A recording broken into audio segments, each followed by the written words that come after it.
What's up, YouTube? It's Chase here with another tutorial. It's been a while, but getting back into the tutorials here. So today we've got a weekend 80s vibe, kind of similar to, kind of inspired by his new album, Down FM. I was listening to that a lot, and I just kind of wanted to work on some music similar to that. So I've got a pretty basic idea here. So I'll just kind of play it up front. And then I can kind of break down the sounds.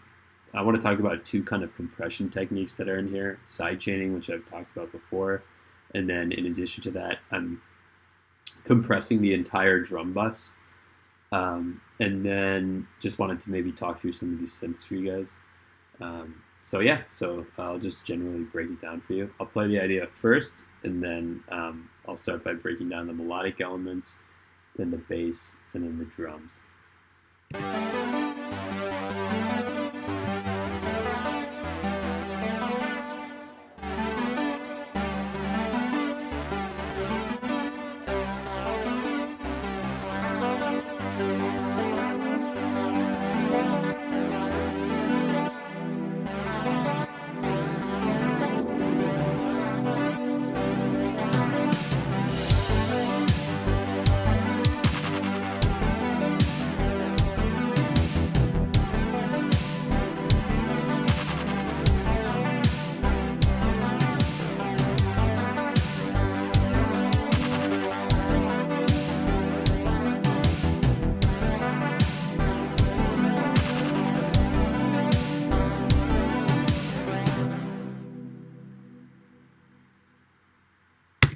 Cool, so super basic. I started off with the main synth. I was kind of imagining this for like someone to sing over, so I didn't want to go too crazy. So we got this kind of main synth here.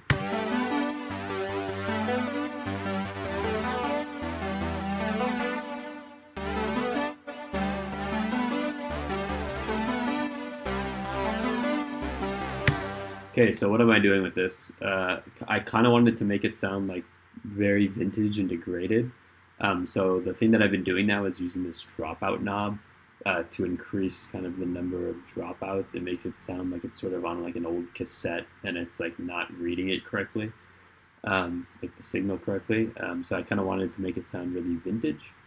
So I've got that main synth idea, started off with that. The chords are just G major to E minor to D, kind of like 6/9. I'm not really using the third there. I kind of want it to sound pretty open, and then it goes to the C major 7. And you can hear that in this pad sound.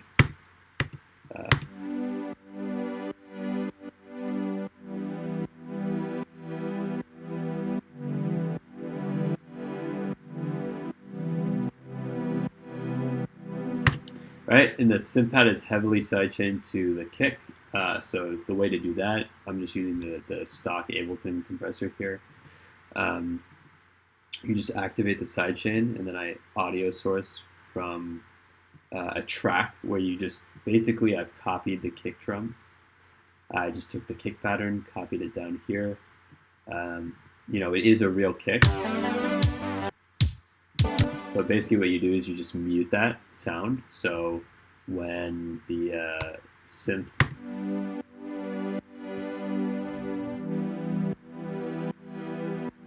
when that signal hits, you get that pumping sound, it dips out. So both the main synth and the synth pads are sidechain compressed, so they just kind of get that slight pumping sound that I want when the kick comes in. And then I have this little pad which is just ascending thirds. It's a synth brass sound. All these synth sounds are from Analog Labs, which is, I think it's Arturia. And I'm kind of using a lot of DX7 sounds. You kind of hear these on like a lot of the older Prince stuff. So I was just kind of inspired by that as well. Then we get the synth bass sound, which is a DX7, I think, synth bass sound. Maybe it's a Moog here. Let's see. Yeah, DX7 bass sound. And then I've layered it with like a cheesy electric bass sound.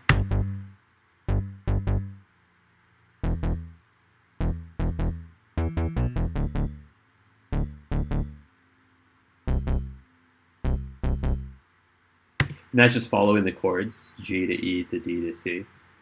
And the bass is very heavily compressed, the synth bass. You can tell here I'm compressing it a ton. I want it to sound really squashed, and that's kind of what I noticed on some of this weekend stuff. It just kind of sounds like the bass is punchier, and it's just really compressed, and the drums as well. So basically, with my drums, I'll go through this too. I've got a SSL channel strip E compressor. I've got the compressor activated.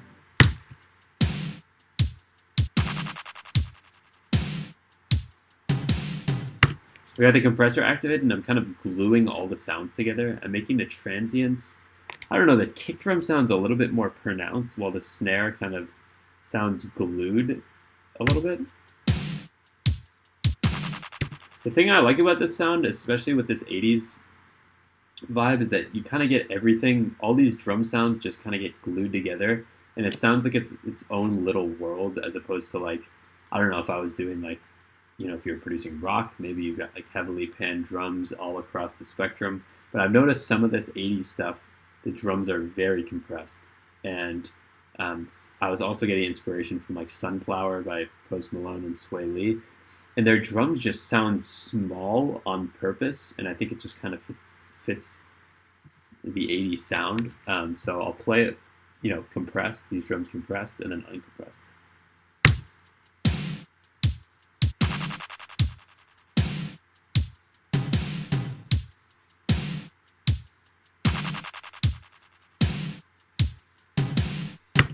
Okay, now here's uncompressed.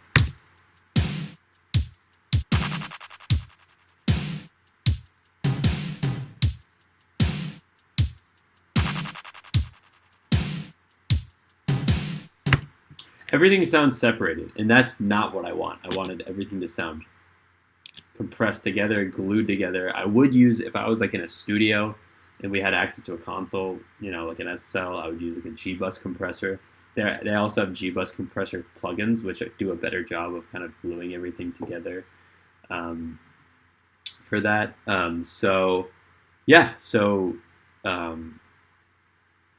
I feel like kind of compressing all the drums together just makes them sound a little bit more punchy, but yet smaller in a way. And I feel like it's just a very good sound for this type of music.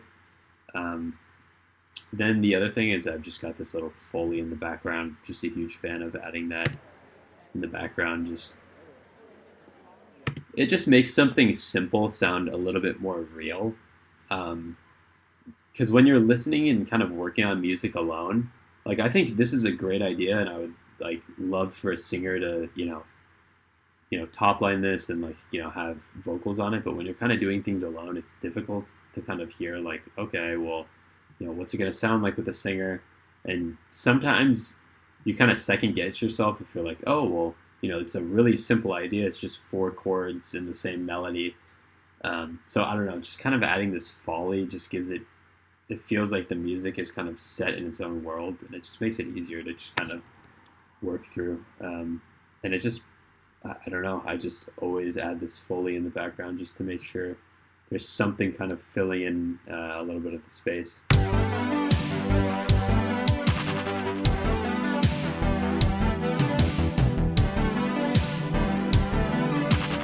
It's not even that pronounced, but you just kind of feel it. So that's pretty much the entire tutorial. If I was doing this in a studio, I probably would be using like an actual synth for a lot of these sounds, while using plugins to kind of, like on the main synth, I'd probably use RC20 on it. And sidechain it, obviously, in the box. But like these drum sounds, I maybe would be using like a SSL G-Bus compressor. And a lot of these sounds are just from Splice, which I can't, recommend enough. Just if you're a beginner producer trying to get started, I think the most important thing with drums in making them sound good is just having high quality samples. So you can either go online and sort of search for those, or go to Splice. Most of these are from Splice. But a couple things with the percussion that I would note is that snare drum is like pretty iconic 80s, right? And I don't like just using that snare. I like to give it a little bit more flavor. So I'm kind of layering it with a clap here. This should actually be next to the snare, but I got this clap that's comes twice a cycle, and then we've got this tambourine that's 4 times. So you can kind of hear all these together. I've layered them. Here we go.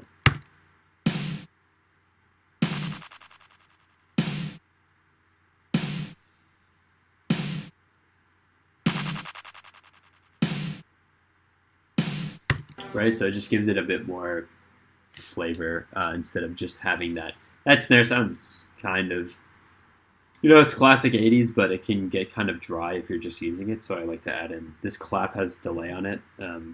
Here. That clap also has RC20, and I've put dropout on that. I use the dropout setting. I don't know if I mentioned that earlier. On this main synth, I've got this dropout setting up a little bit, but just to give it a more degraded sound. But I'm also doing that on the clap as well. The other cool drum trick that I'm doing here is I've got a basic hat and a reverse hat kind of going simultaneously.